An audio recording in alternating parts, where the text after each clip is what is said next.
Everyone, आज हम Guyton and hall का जो टॉपिक पढ़ेंगे उसका नाम है homeostasis. Homeo mean same, stasis mean still, homeostasis mean same condition. इसको होमिस्टेसिस को 1929 में वाल्टर ने इंट्रोड्यूस कराया था। उसने कहा था सेल के अंदरली और बाहर वाली दोनों जो होती हैं कंडीशन होती हैं वो सेम होती हैं।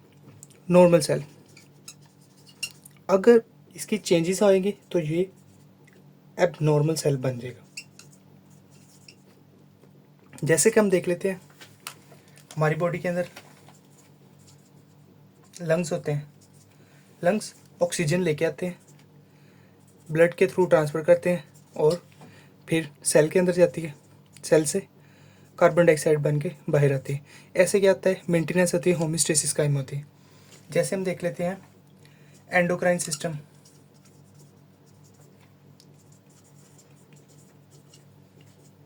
एंडोक्राइन सिस्टम देख लेते हैं और इसके अलावा नर्वस सिस्टम देख लेते हैं।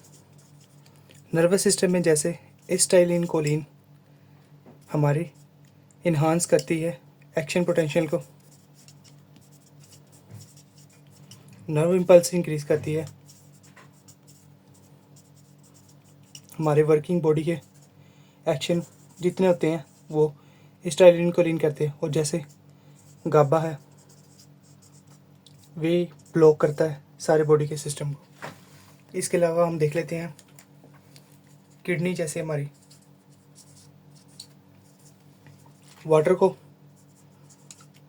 ऑब्जर्व करती है और सोडियम को बॉडी से निकालती है ताकि ब्लड प्रेशर कंट्रोल में रहे, और वाटर को भी ऑब्जर्व करती है और कई बार सोडियम को ऑब्जर्व करती है। इस तरह हमारी बॉडी का सारा सिस्टम कायम रहता है। जैसे हो गया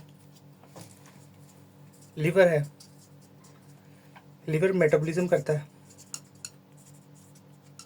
और उसके अलावा ये वेस्ट को निकालता भी है, वेस्ट रिमूव करता है बॉडी से, जैसे यूरिया, क्रिएटिनिन, ये सारे। आज हम गाइटन एंड हॉल का टॉपिक नंबर 3 हीमोस्टेसिस के अंदर origin of nutrition in extra cellular flood. Extra cellular flood के अंदर न्यूट्रिशन कहाँ से आती है, कैसे आती है, क्या आती है। हम पहले लेके लेते हैं रेस्पिरेटरी सिस्टम। जो रेस्पिरेटरी सिस्टम है उससे कैसे ऑक्सीजन चीज़ें हमारी मिलती हैं, न्यूट्रिशन कैसे मिलती हैं। ठीक है, ब्लड पास होता है लंग्स से।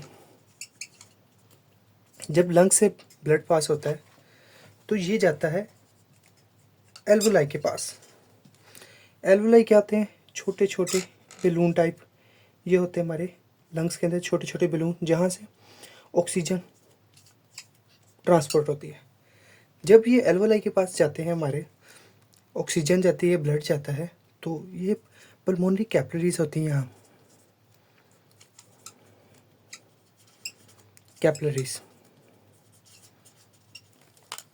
और जो यहाँ पल्मोनरी कैपिलरीज हैं इनका जो साइज़ होता है 0.4 टू 0.2 माइक्रोमीटर, ये इनका साइज़ होता है। और हमारे जो आरबीसी होता है इनका साइज़ होता है वो 7 टू 8 माइक्रोमीटर होता है। इनका ये साइज़ होता है। इसलिए हमारी जो आरबीसी होती है वो पास नहीं हो सकते, हमारे एल्वोलाई के अंदर नहीं जा सकते। मगर जो कैपिलरीज होती है ये एल्वोलाई के साथ साथ होती हैं। इनके अंदर से हमारी ऑक्सीजन पास आउट होती है। ऑक्सीजन पास होगी, ऑक्सीजन पास होगी हमारी ब्लड के अंदर ट्रांसपोर्ट होगी। जब ब्लड के अंदर ऑक्सीजन ट्रांसपोर्ट होगी तो हमारी ये प्लाज्मा के अंदर जाएगी। प्लाज्मा से हमारे इंटरस्टिशियल जो हमारे बाहर वाला फ्लड होता है सेल्स की वहाँ जाएगा। इंटरस्टिशियल फ्लड के अंदर ऑक्सीजन ट्रांसपोर्ट होगी सेल के अंदर, और सेल के अंदर जब ट्रांसपोर्ट होगी तो इलेक्ट्रॉन ट्रांसपोर्ट चेन के अंदर जाएगी और यहाँ से एटीपी प्रोडक्शन स्टार्ट हो जाएगी। सेकंड पे आ जाता है हमारा gastro interstitial tract, GI track. यहाँ से कैसे न्यूट्रिशन हमारी बॉडी को मिलती है, कैसे होती है। जीआई की जो वॉल होती है, जो जिसमें एंट्रोसाइट हो गए, जैसे ग्लूको ग्लूको ग्लूट चैनल हो गया, मतलब डिफरेंट किस्म के सेल्स होते हैं। एंट्रोसाइट हो गए, डिफरेंट किस्म के सेल होते हैं। पैटियल सेल हो गए, ये हमारे सेल्स होते हैं हमारे जीआई सिस्टम के अंदर। यहाँ से क्या होता है, हमारा फैट, कार्बोहाइड्रेट, अमाइनो एसिड, जब ये आते हैं हमारी डाइजेशन होती है। डाइजेशन कैसे होती है, हाइड्रोक्लोरिक एसिड मिलके पैंक्रियाटिक, अमाइलेज, लाइपेज, डिफरेंट चीज़ों में ब्रेक डाउन होती है। जब ब्रेक डाउन हो जाती है हमारी ब्रेक डाउन होगी फूड की, उसके अंदर जो होती है चीज़ें, फैट, कार्बोहाइड्रेट आ गया, अमाइनो एसिड आ गए, ये हमारी आते हैं स्मॉल इंटेस्टाइन के पास। स्मॉल इंटेस्टाइन के अंदर जैसे हमारे सेल्स होते हैं, इसके अंदर होते हैं ग्लूट चैनल, जहाँ से हमारी कार्बोहाइड्रेट, फ्रुक्टोज जैसे हो गया, ग्लूकोज हो गया, ये पास आउट होती है, पास हो गए हमारे ब्लड की स्ट्रीम में जाते हैं, ब्लड स्ट्रीम। दूसरी तरफ देख लेते हैं, जैसे एंट्रोसाइट, ये क्या आते हैं, एंट्रोसाइट भी एक किस्म के सेल होते हैं। इसके अंदर से हमारे अमाइनो एसिड पास होते हैं, और ये जो सारे हमारे फैट, अमाइनो एसिड, ये सारी चीज़ें हैं, ये पास आउट होके हमारे लीवर के पास पहुंचती हैं, और लीवर के अंदर फिर आगे मेटाबॉलिज्म होते हैं। अब हम लीवर का रोल देख लेते हैं। लीवर कैसे ओरिजिन ऑफ न्यूट्रिशन करता है सेल के अंदर, एक्स्ट्रा सेलुलर फ्लड के अंदर कैसे न्यूट्रिशन करता है लीवर। लीवर का प्रोसेस होता है स्टोर करना, डिटॉक्सिफाई करना। स्टोर क्या करता है, ग्लूकोज करता है, और डिटॉक्सिफाई क्या करता है, वेस्ट थिंग्स जो होती हैं, वेस्ट मटेरियल होता है हमारी बॉडी के अंदर, जो भी वेस्ट होगा। लीवर का एक इम्पोर्टेंट रोल होता है, वो होता है ग्लाइकोलाइसिस, ग्लूकोज को ब्रेक डाउन करना।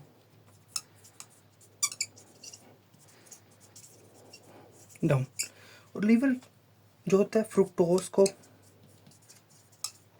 ग्लूकोज में कन्वर्ट करता है। और जो हमारी बॉडी के टॉक्सिन्स होते हैं, बाहर वाले टॉक्सिन्स होते हैं, टॉक्सिन्स के कौन से टॉक्सिन्स होंगे, जैसे मेडिसिन खाते हैं, इनके जो एंड पे मेटाबॉलिज्म ड्रग्स जो हमारे इनके एंड पे प्रोडक्ट बचते हैं, वो टॉक्सिन्स हो गए, जैसे अल्कोहल हो गया। और जो भी चीज़ें खाते हैं उनके जो एंड प्रोडक्ट होते हैं, टॉक्सिन्स होते हैं, जो ये हमारी बॉडी इनको बाइल के अंदर कन्वर्ट करती है। बाइल फिर हमारी लार्ज इंटेस्टाइन से हमारे पास आउट हो गया, फीसिस के अंदर से पास आउट हो जाता है। और जो जो फैट होती है हमारी, जो हमारी होती है लिपिड, ये लिपिड फैट के अंदर कन्वर्ट हो जाती है। लीवर हमारा फैट के अंदर कन्वर्ट कर देता है ताकि स्टोरेज एनर्जी के लिए हो जाए। और जैसे ही हमारी किडनी है, किडनी फिल्टर करती है, फिल्ट्रेशन क्या करती है, जो हमारे वेस्ट बॉडी के अंदर वेस्ट जो होता है वो सारे को फिल्ट्रेट करती है। जैसे यूरिया हो गया, क्रिएटिनिन हो गया, ये हमारे सारे किडनी से पास आउट हो जाते हैं। ओरिजिन ऑफ न्यूट्रिएंट के अंदर हमारे मस्कुलो स्केलेटल सिस्टम जो होता है, ये भी इम्पोर्टेंट रोल करता है। कैसे करता है, हमारी बॉडी की जब मूवमेंट होती है, जैसे वॉकिंग कर रहे हैं या कोई भी काम कर रहे हैं, वर्किंग कोई भी काम कर रहे हैं, तो हमारी बॉडी मूव होती है। जब मूवमेंट होती है तो हमारी न्यूट्रिशन जो है वो बॉडी के अंदर घूमते हैं, मूवमेंट होती है उनकी भी। जब मूवमेंट होती है, जब ये वर्किंग कुछ भी होगा तो ग्लूकोज यूज़ होगी। जब ग्लूकोज यूज़ होगी तो एटीपी बनेंगे तो एनर्जी यूज़ होगी। इस तरह हमारी बॉडी के अंदर एनर्जी यूज़ होती है, और ये एक अहम हीमोस्टेसिस कायम करता है। हीमोस्टेसिस एक किस्म का कायम करता है, सिमिलरिटी मतलब कि बराबरी करता है, सिमिलर करता है सारी चीज़ों का, बॉडी का तवाज़न जो होता है वो बरकरार करता है। इस तरह हमारी न्यूट्रिशन की मूवमेंट होती है, प्रोटेक्शन होती है बॉडी। और जो मस्कुलोस्केलेटन है हमारी एक किस्म के हमारी बॉडी की प्रोटेक्शन करता है और न्यूट्रिशन की भी पूरी बॉडी में फ्राहम करता है। ये तो हमारा हो गया topic origin of nutrition in extra cellular fluid.